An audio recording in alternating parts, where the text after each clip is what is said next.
San Antonio starts right now.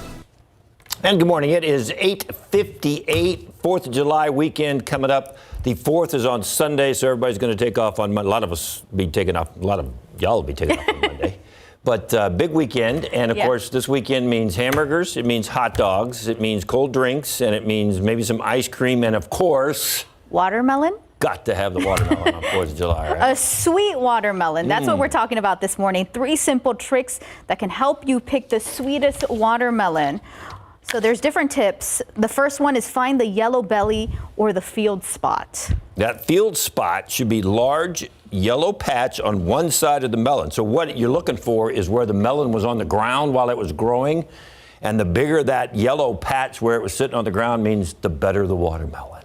Did I know that? Yeah, and the second one is tap the underbelly and listen for a deep sound. You see a lot of people do this at the grocery store. They're like using their knuckles. I've seen it, and I think I've done it too. So it says that a ripe melon will have a deeper sound as opposed to an overripe one that will have a more hollow or flat sound. Now, a duller, more hollow sound can mean the flesh is starting to go soft and spoil. So the higher sound, though? The lower sound is better. Exactly. We like the low sound watermelon. And you want a heavy watermelon. I did not know. Did you know the watermelon is 92% water? No, That's a lot of water in a watermelon. 92% water. Yeah, it says the best watermelons will be dull in appearance and heavier than the rest. And I love watermelons with tahini, and some people use like salt. Yeah. Or do you just like the classic? A lot of people put salt on it. But Yeah. my question is, there was no tip on how to find the best watermelon with the best watermelon seeds for the seed spitting contest. So how do you figure that out? Well, it actually says that the RGV, the Rio Grande Valley, has one of the sweetest watermelons this year. So does that mean good seeds for seed spitting? Oh, maybe. You never Have you ever know. had a seed spitting contest? No. Come on, you eat watermelon and you don't have a watermelon seed spitting contest? I've never competed in that, no. Justin, have you ever competed in the watermelon seed spitting contest? Just you, no. David. Just See, that's what y'all can do this weekend. Okay. Y'all can have your watermelon Take some seed pictures spitting and send it to contest. David, please. Come on, I'm telling you. Y'all can do that. All right, let's get to the 9 at 9. The investigation continues after an apartment fire leaves 8 families without a home. The fire started early yesterday morning in the medical center area. Residents are pointing fingers at management, saying no smoke detectors were working at the time. They were instead woken up by the smell of smoke. Investigators have not determined how the fire started. 2 people are dead, 3 are hurt after a gas line explodes near Dallas. Collin County first responders say the people involved were contract workers for Atmos Energy, not actual employees of the company. Officials say the explosion appears to be an accident. Officials aren't sure what caused that explosion.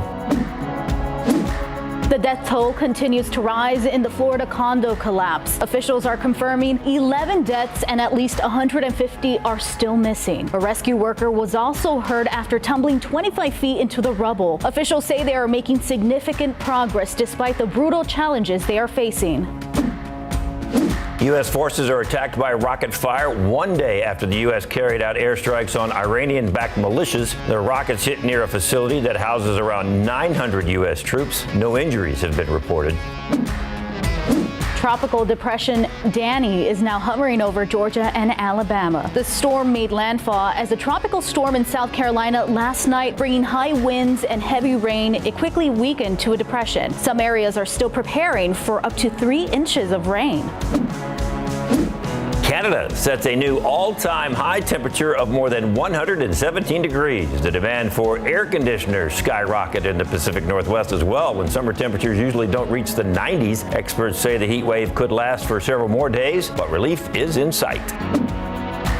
South Africa imposes a lockdown in an effort to fight the Delta variant of COVID-19. The new strain is fueling a dramatic 3rd wave of cases in South Africa, already surpassing the 1st. The lockdown will last for 2 weeks.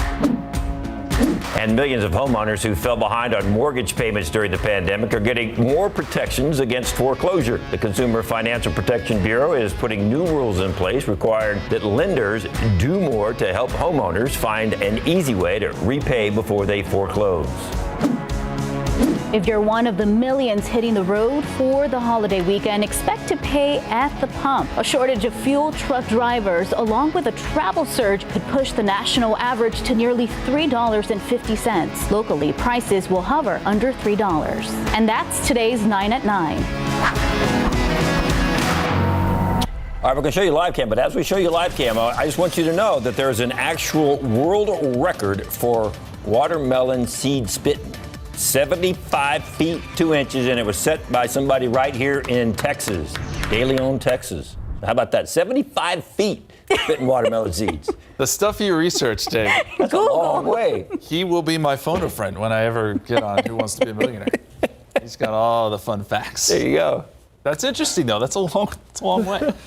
The radar is showing some showers and a few storms this morning. We're seeing that right now. This activity is moving north and west through town, but mostly moving out of San Antonio. We'll see a break in the action, I think, for a little bit, but there is more down to the south and east, and that activity will be moving a little bit later this afternoon, that deeper moisture. So just like yesterday, you can expect some scattered showers and some good downpours in spots. There'll be some places that do get some decent rainfall totals. Pollen count is in. Molds are moderate. It's down a little bit from yesterday, down to 650.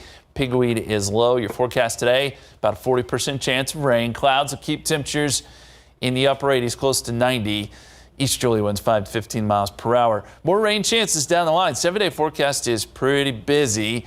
We'll have more on that in just a little bit. But let's get over to Steven now. We've had some issues on the roadways this morning. Yeah, a pretty busy start to our Tuesday, Justin. And, the view from TransGuide Loop 410 at Babcock shows that things are picking up. We did have some issues out on 410, but take a look right now. Traffic is moving, which is a good sign. But take a look right here at our maps. Now, we still have some residual traffic left over from a crash that has since cleared here off Loop 410 eastbound right at Vance Jackson Road. Now, traffic was backed up all the way to over here to Highway 16, but we are seeing an improvement. So that is a very good sign. But we are starting to see some congestion over here off I-35 southbound right at Thousand Oaks. Another crash reported in that area coming in from the New Braunfels area. So do be cautious and be safe and give your drivers plenty of room to get out of the way. But a stalled vehicle also reported here off Loop 410 northbound at W.W. White, causing a little bit of congestion in that area. Again, a lot of issues off 410 this morning. Take a look here at our road weather map. We've been showing it to you all morning long. That green means we still do have some wet roads in the area. So again, both hands on the wheel, keep your eyes on the road. Best way to go one more time. Loop 410 at Babcock shows that things are picking up, but be safe out there, guys. Stephen, thank you. Top stories we're following today. San Antonio police are trying to put the pieces together after an argument leads to a knife fight. They tell us the suspect is in his 80s. It all happened late last night on the city's southwest side. Officers say they found the victim on Towel Street, not far from Highway 90 and South Zarzamora. Witnesses say the victim was outside talking with a woman when a car pulled up next to them. The suspect then got out of the car, cut the victim, and took off. It's still unclear if they found the suspect or not. SAPD did not say what the argument was about. San Antonio police are also busy investigating an overnight shooting. Police say an argument between two men in their 20s turned into gunfire. It happened last night on the city's northeast side on North Vanderveer Road near Eisenhower. That's where police say one of the men pulled out a gun and shot the other man in the upper abdomen before taking off. Officers caught up with the suspect and questioned him. The victim was taken to the hospital with severe injuries. The investigation into what caused the condo collapse in Miami intensifying. Officials say that the building needed millions of dollars worth of repairs years ago. The Wall Street Journal citing a letter reportedly written by the Condo Association president just this April, warning that damage to the building's basement garage had gotten significantly worse since the 2018 inspection. The Miami Herald publishing these photos, saying it shows cracks in the concrete, exposed rebar, and wet flooring in the pool equipment room. Experts believe the failure started at the bottom of the building. At least 11 are confirmed dead now, and officials are starting to mentally prepare loved ones of 150 still missing. Hope and faith still driving the effort as search and rescue teams make progress through the debris. We've been able to place cameras that seem to have large enough spaces, voids, that occupants may still be in there. One resident who was in part of the building that is still standing says he has plans to sue the condo association, citing negligence. More lawsuits are likely to be filed as more victims are found in the rubble. In your morning headlines, a fisherman jumps into action to save a man bitten by a shark, and bears on the beach give visitors a big surprise. Plus a massive pileup, not involving cars, but cyclists at the Tour de France. RJ Marquez is here with those stories and a lot more. More on that Tour de France crash. Yes, that was interesting. Yeah, I wonder if Manu Ginobili was paying attention to that one. He's been doing a lot of cycling. Hopefully, yeah, Manu saw that. Maybe take a little bit more caution here in the future. We'll get to that video, guys, here in just a little bit. But first of all, let's start with this video right behind me. New video of a massive volcano eruption in Costa Rica. Check this out. You can see ash and other volcanic material shoot into the sky during this eruption, which lasted a whole 3 minutes. So Costa Rican officials said the new eruptions are one of the most powerful ones at that volcano since 2011, and the smoke could be seen for more than a mile high into the air. So ash fell over the areas north of this crater, but there was no major damages. This volcano has been active for more than a decade, and because of that, access to it and the national park surrounding it has been closed off for years. Probably a good idea there. All right, guys, moving on to our next story here. A California man enjoying a day of fishing never figured his trip would end by helping saving the life of a surfer bitten by a great white shark. So this all happened Saturday in the San Francisco area. Thomas Masoto was out fishing at Whale Cove Beach when he saw a surfer stumble onto the beach and then collapse. The surfer had been attacked by a young great white shark, which officials said later was about 6 to 8 feet long. Thomas called 911 and jumped into action using the straps on his own backpack to stop the bleeding on the victim's upper right leg.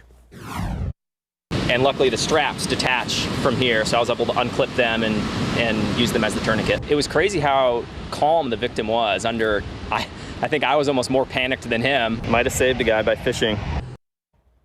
Yeah, what a coincidence there. So that victim is recovering. Experts say shark attacks in that area are rare, and they think this young shark was just being a bit curious. I'm sure that surfer would beg to differ. So that ocean in that area there remains off limits.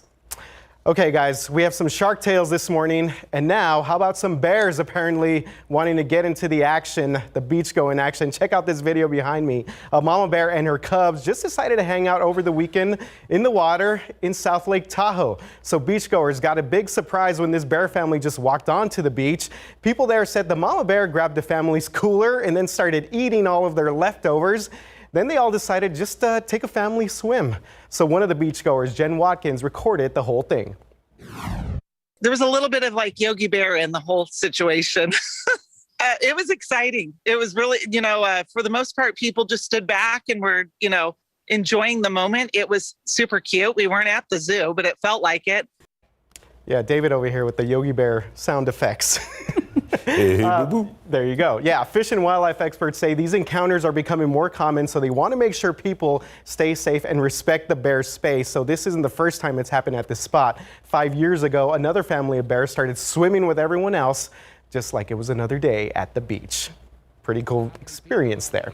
All right, and finally this morning, this year's Tour de France off to a rocky start. Ouch, to say the least, after a massive pileup involving dozens of cyclists over the weekend, and it was all caused by that fan right there who was posing with a sign, posing for the camera. So the fan holding the sign collided with one of the cyclists, and that's all it took for this domino effect crash during the opening stage of the tour. Check this out. I mean, just pretty much came to a standstill there. Several riders and had some bumps and bruises, and one had to remove himself from the event altogether because of his injuries. So the stage continued after everything cleared up. And here's kind of the interesting part of this story, besides the crash. Tour organizers want to actually sue that fan, but they cannot find her.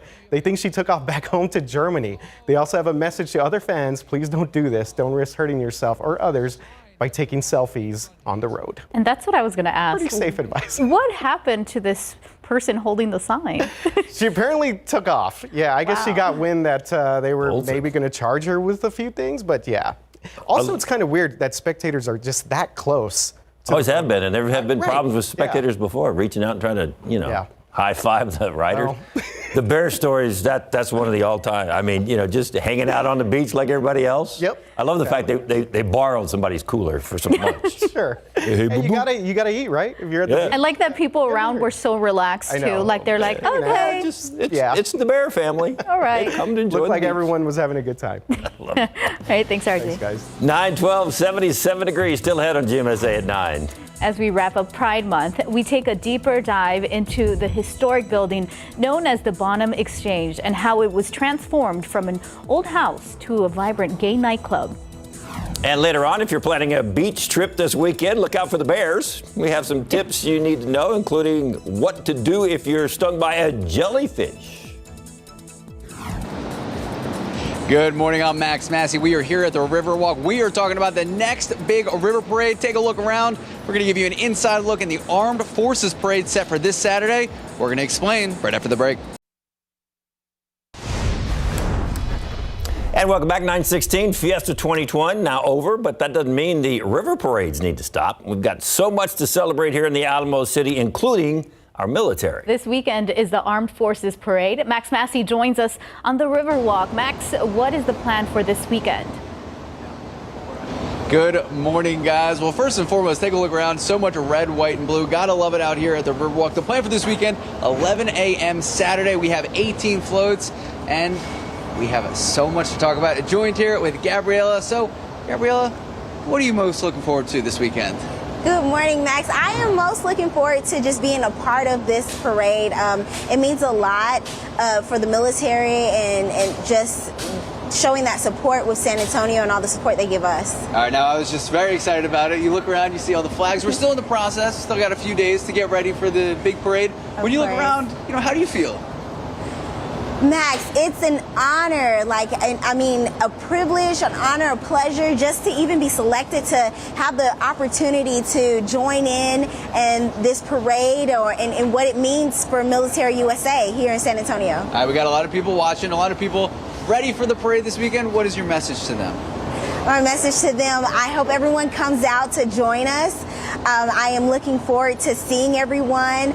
San Antonio shows so much support, and I just thank you guys so much for all of the support and all the love that you guys show us here. All right, Gabriella, thank you for joining us, and thank you so much for your service. Guys, we have so much more to talk about, everything everyone needs to know. Also, it's free. We're going to explain coming up at 9:30. David, Tiffany? And thanks, Max. I think you said 11 o'clock, so Justin, that bodes well temperature-wise for that parade, doesn't it? It does. The only concern we have is a little bit of rainfall. Hopefully it times out well. We can fit everything in. I know we got 4th of July plans going on too on Sunday, so there are some rain chances there. I'll caution you, but maybe the cloud cover will keep temperatures down and it will time out perfectly. Fingers crossed. Well, let's take a look at some of the 24-hour rainfall totals. These are just estimates here by the radar, but we got some good numbers yesterday.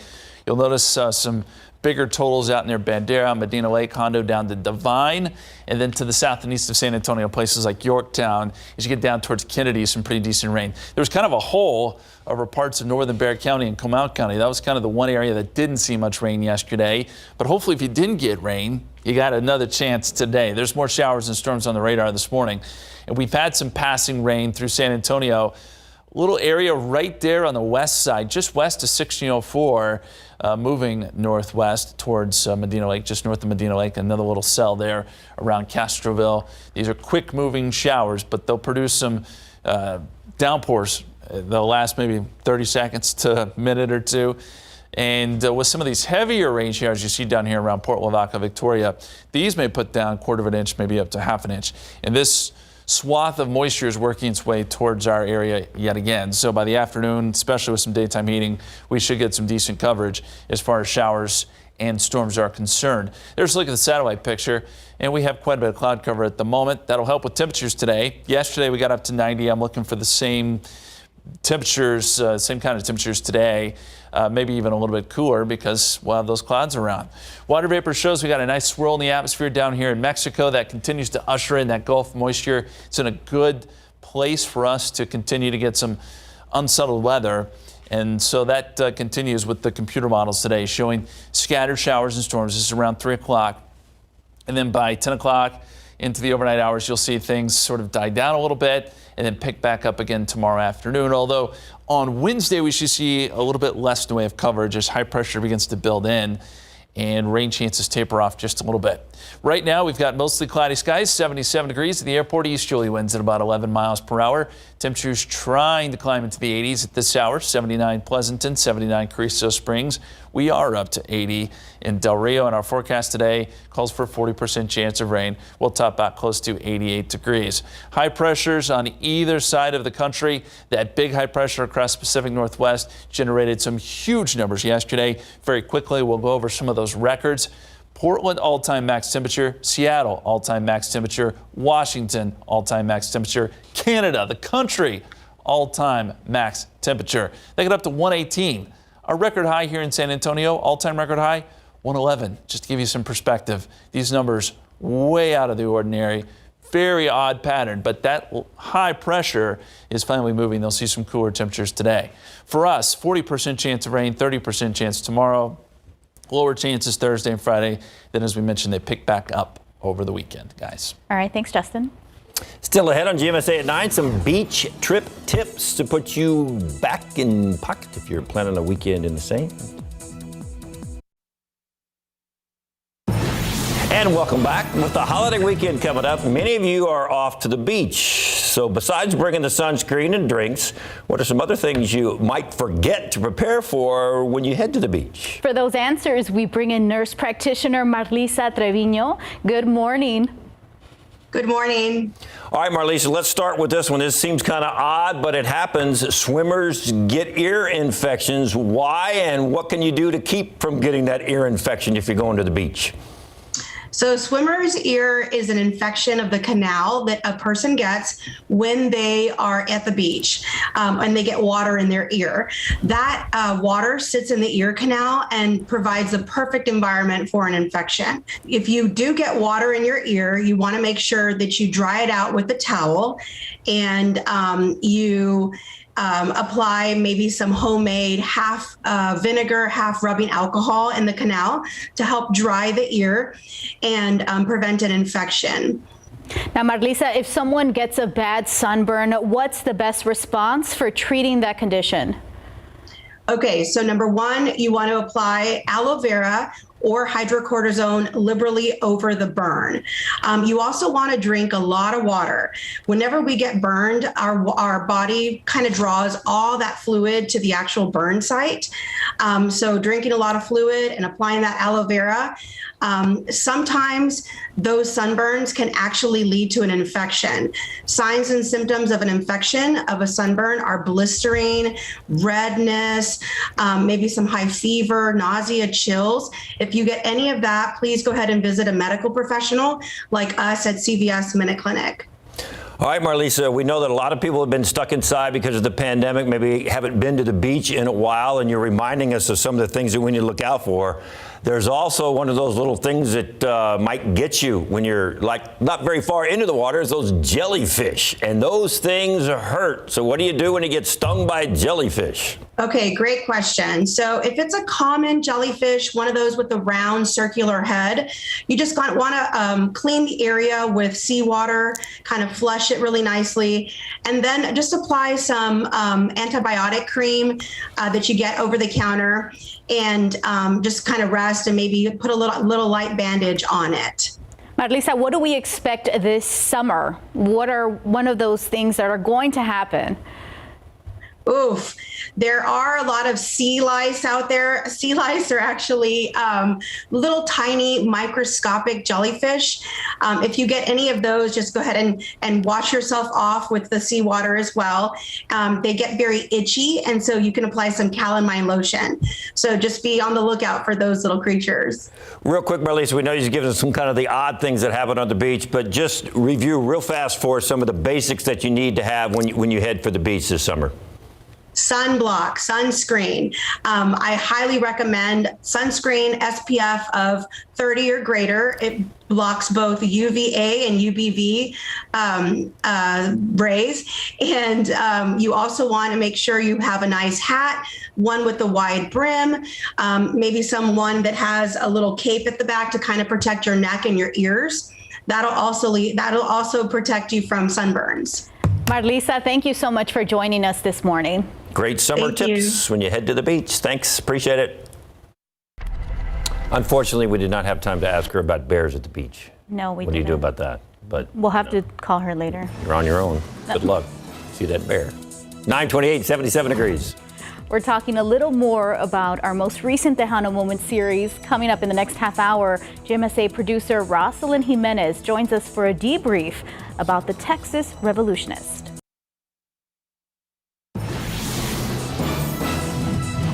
We were just talking, and he looks at me and he goes, Joni, I want to buy that building. And he's the only man I ever knew that could look at a building like this and be able to buy it.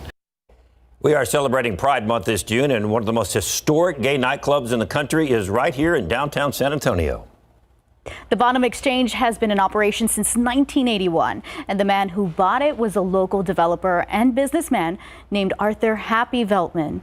Our KSAT Explains did a deep dive earlier this month on the Bonham. RJ Marquez is part of that team, and he joins us now because you guys found some interesting history, not only about the building itself, but about the nightclub that it turned into. Yeah, just to kind of pull the curtain back a little bit for our viewers. So a lot of times when we put together these episodes, there's a lot of things that we're like, oh, wow, this can be its own little story, or, you know, this can be something, a different angle. So we did dive into this a little bit, but we wanted to also separate just the history of the building itself, because it is truly a historic San Antonio building. So it was built in 1891, originally a German athletic group. So a group of gymnasts were the original sort of, they originally had the building. They had a bowling alley, ballroom, basketball court. And this was a team of gymnasts called the Turnverein.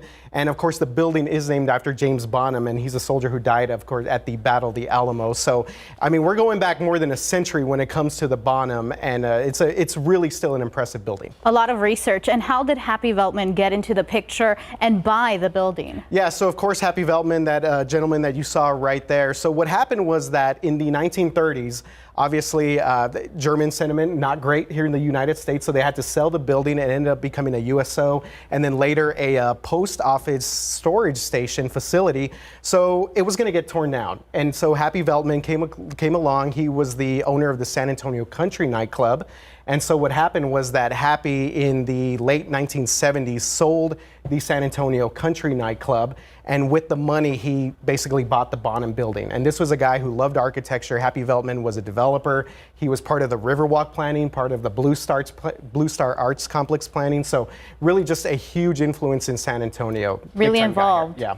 So what in particular makes this building stand out? You got the nightclub, but you have all the bowling alley and everything they wanted to when they first built it, but there seems to be some pretty nice architecture. So what actually makes this stand out? That's exactly it, David and Tiffany. I mean, just the architecture alone, it's a 3-story building. It's 25,000 square feet. So I had never been in there, but when we went to go do the interviews, I mean, it just is a massive place. You could see some of these videos that the Bonham shared with us, and it still pretty much looks the same. You could still see the auditorium, the dance floor at the very upper level of the building, and it's still a massive place, and a place that really means a lot for the LGBTQ plus community in San Antonio. But you talk to a lot of San Antonio people, and a lot of them have been there, so it's a very inclusive nightclub, a place that has definitely had a lot of memories over the years. Still have the bowling alley in it? I don't think the bowling alley's in it. That's what you wanted to know. Yeah. Well, it's a very unique building. Even from the outside, it just stands out. Yeah, absolutely. Yeah, definitely stands out. Of course, the architecture, kind of the big thing. It is a historic building. So again, Happy Veltman bought it, basically saved it. They were going to try and demolish it. And it's right next to the Alamo. So a very interesting location for that nightclub. In case you guys did a deep dive on the history of the Bonham and the people that have been there and own it. So where can we find this episode if you want to go see it? David, that episode is on our homepage on KSAT.com and also on our KSAT Explains page on the website as well. And you could see it in any other way that you stream, either KSAT TV. And again, this is the history and the legacy of the Bonham Exchange. Pretty interesting stuff. Talked to a lot of historians and people that were part of making this such an iconic gay nightclub here in San Antonio. Very interesting. Thank you so much, RJ. Yeah, thanks, guys.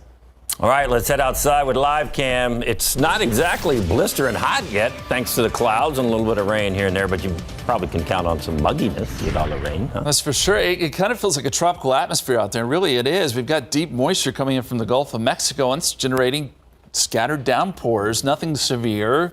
Not a lot of lightning and thunder, just good rain. Let's take a look at the radar right now. Satellite radar across the state of Texas, and you can see just how active it is. Showers up there across parts of North Texas, Texas Panhandle, into New Mexico, areas that don't typically see a lot of rain this time of year. The heat and all the dry weather is actually off to our west and off to our east. We're in the middle where it's been pretty fruitful for us as far as rain goes. There's a little closer look at the radar, and we see some storms coming through Victoria, a little bit of lightning associated with those. And that activity, that energy will be working into our area a little bit later today. And with some daytime heating, you can expect the rain chances looking up to about 40% this afternoon, 30% tomorrow.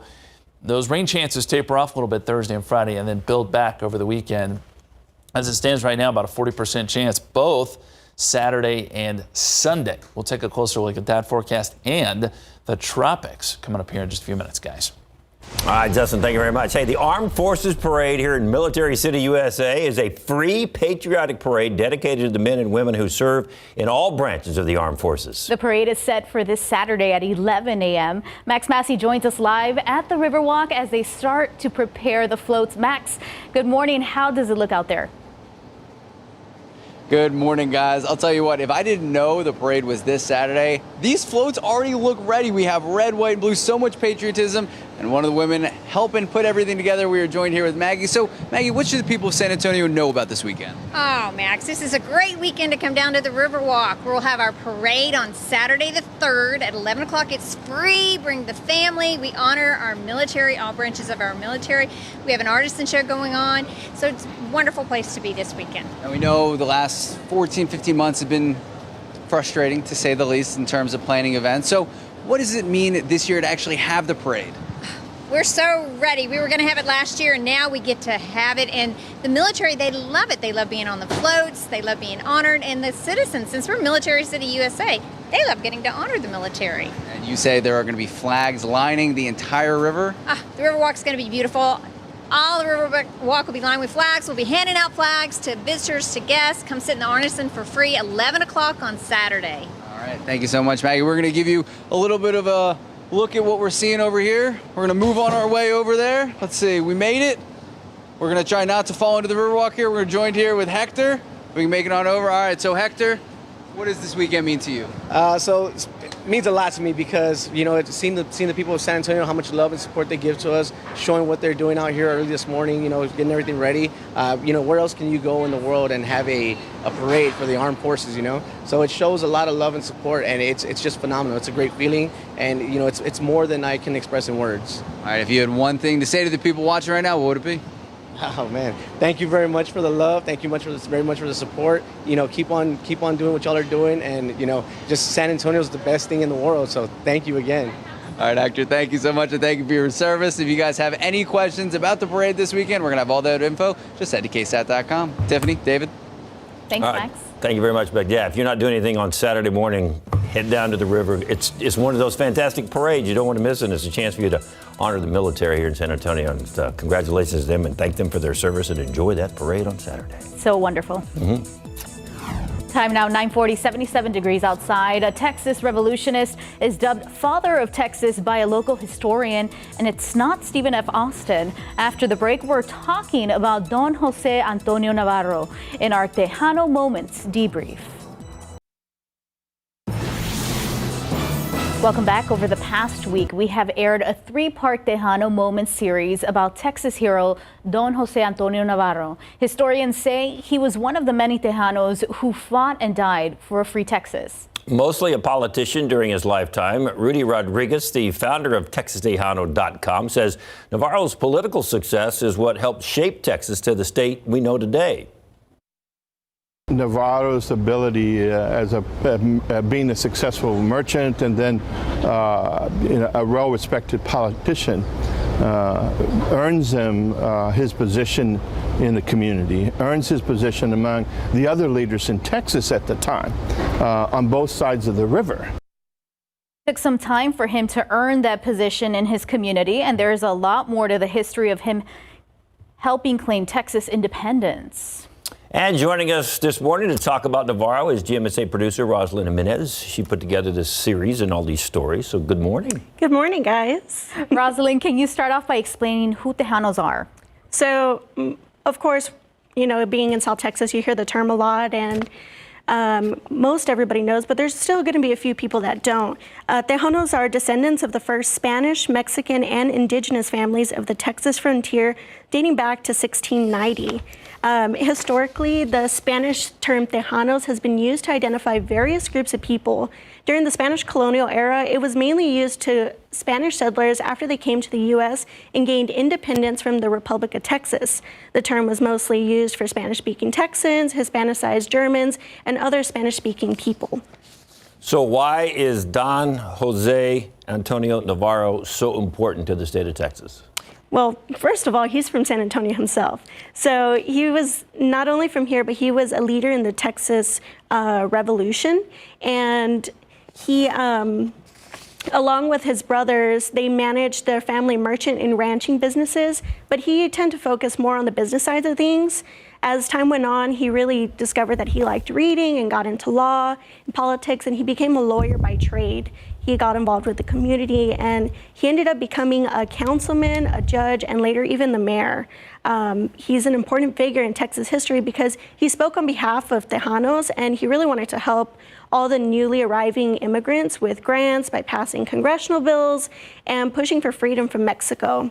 Later on, him and one of his uncles actually represented Bexar County and were the only native sons of Texas that participated and signed the Texas Declaration in 1836. That's incredible. Now, in the final part of the series, you say Rodriguez says he feels Navarro is worthy of holding the title Father of Texas. Why is that? Well, growing up in grade school, most of us know that we were taught Stephen F. Austin is the father figure of Texas, but Rudy says that he thinks Navarro is the father of Texas because he was from here, he was a politician, a family man, and he's someone that really defined society and culture. Navarro was also an educated man and very aware of family traditions. He was very strong on his religious background and morals, and he's really what helped make Texas what we know today. So when you take all that into consideration, he represents the father figure on a personal and professional level. You know, Navarro was really a leader from the very beginning for all Tejanos. There's a lot of great information. Just in these three stories that you told in this series, obviously you're just scratching the surface on some of the history of the Alamo and some of the history of Texas. So there's a lot more out there. And where can people go to find more of this history? Most definitely. This is just the surface, like you just said, David. And everything that we have is going to be on KSAT.com. We have parts 1, 2, and 3. And it talks about who he is, where he comes from, his political involvement. And then Rodriguez talks more about why he thinks he merits the title Father of Texas. And also, I'd like to mention that the Casa Navarro historical site is open once again. We have a link to their hours and the location at the bottom of all the web articles. I believe today it's open from 10 to 5, and admission is like $3 or $4, somewhere around there. Well, great research. It was a great 3-part series. Thank you, guys. The great state of Texas has a long history. Oh, it sure does. And if you're going to live here, you might want to learn it, huh? You around? Thanks, Love Rosalind. that. Thank you, guys. Yeah. There's a Texan right over there. Over here. Look at there. He knows the history of Texas. That's right. Yeah. And good Love thing it. Texas is getting a little bit of rain today. Oh, good. We Texans love our rain, especially during summer. That's for sure. And we're getting some of those downpours coming through parts of Medina County, parts of western Bexar County as we speak. And also into Bandera County, seeing a little bit of rain there. If you're in the city of Bandera, you're getting some of those showers moving through, some welcome rain. Again, no lightning or thunder with this activity. We have detected some strikes further down to the south and east along the coast, Victoria and Port Lavaca down towards Beeville. This energy will be working towards San Antonio, so should we get a little bit of clearing? I think we will. We'll get some instability out there, and these showers and storms will bubble up once again this afternoon. And hopefully some of us get some decent rain, just like yesterday.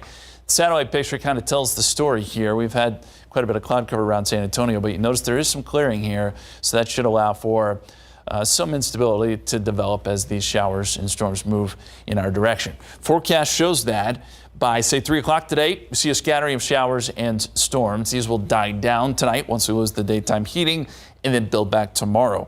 Although tomorrow we're looking for a little bit less in the way of coverage of rain just because high pressure is starting to build in a little bit more tomorrow. And I think by Thursday and Friday, things dry out some before we get rain chances coming back into play. Outside right now, mostly cloudy skies. There's a little bit of blue sky there right at the top of your screen, but not much. And those clouds are going to help to keep temperatures down today. We're still at 77 at the airport, 79 Stinson, 77 Kelly, and looking at an easterly wind. Only place at 80 now is Pleasanton. Everyone else still in the 70s. We've jumped up to 82 in Del Rio and Cotulla as well, and Gonzales. It's 82 there with partly cloudy skies. Temperatures will be up around 88 degrees this afternoon. We'll put in that 40% chance of rain through about 6 o'clock, and then you'll see things wind down a little bit. We do need to talk about the tropics. They've been rather active. We have Enrique here in the Pacific. It's a tropical storm. It'll bring some rain to Cabo, but it really is looking quite a bit weaker. Just last couple of scans of the satellite there. Meantime, Danny moved on shore yesterday. This has fallen apart too. There's nothing left of it other than some clouds, maybe a little bit of rain, and that is no longer an issue. As we go farther out in the Atlantic, though, here's something to watch. We got a couple of systems here. One has about a 40% chance of development as it moves towards the islands. One behind that has about a 20% chance of development, according to the Hurricane Center. To have these systems so far out and be making waves, so to speak, Hurricane Center keeping tabs on them, that's pretty interesting. It's early in the season for that, but these will move towards the Caribbean. And as we know, anything can happen, especially with those warm waters out there in the Caribbean. Next name on the list, Elsa, Fred, and then Grace. We'll see if something does get named in the coming weeks. 40% chance of rain today, 30% chance tomorrow, up to 90. Warmer yet Tuesday or Thursday and Friday, and then some rain chances this weekend. I know we have the River Parade Saturday. We'll hopefully be able to fit that in, dodge some of these showers and storms. But there are chances there, and that goes for the 4th of July as well, guys. All right, thanks, Justin. Yep. It's 9:52, 78 degrees outside. It was a long day for this mama dog. She gave birth to a near record number of puppies, and there's a local connection. We'll tell you what that is coming up. If this wall could talk, it would tell 33 different stories. I'm Katrina Weber. That's tomorrow on GMSA. All right, before we go, big, huge congratulations going out to Luna. You ask, who is Luna? Well, Luna is the mama of a litter of puppies that she almost set a record. She gave birth to so many puppies. Yeah, a mama Dalmatian in Fredericksburg just gave birth to a huge litter of 16 puppies. What? 16? How many? 16. Oof. And that's the connection. Fredericksburg. All those puppies were born in Fredericksburg. That's pretty cool. So way to go, Luna. Congratulations on that. I think the record is like 19, something like that. Oh, my So gosh. she came off close. 16. Hopefully So she's- sweet. She's getting to relax a little bit today. With 16 of them? Yeah, well, that's true. She's Relax? Yeah. You got 2 kids. Do you relax? You got 16 puppies. Yeah, How's you I going to can't relax? imagine.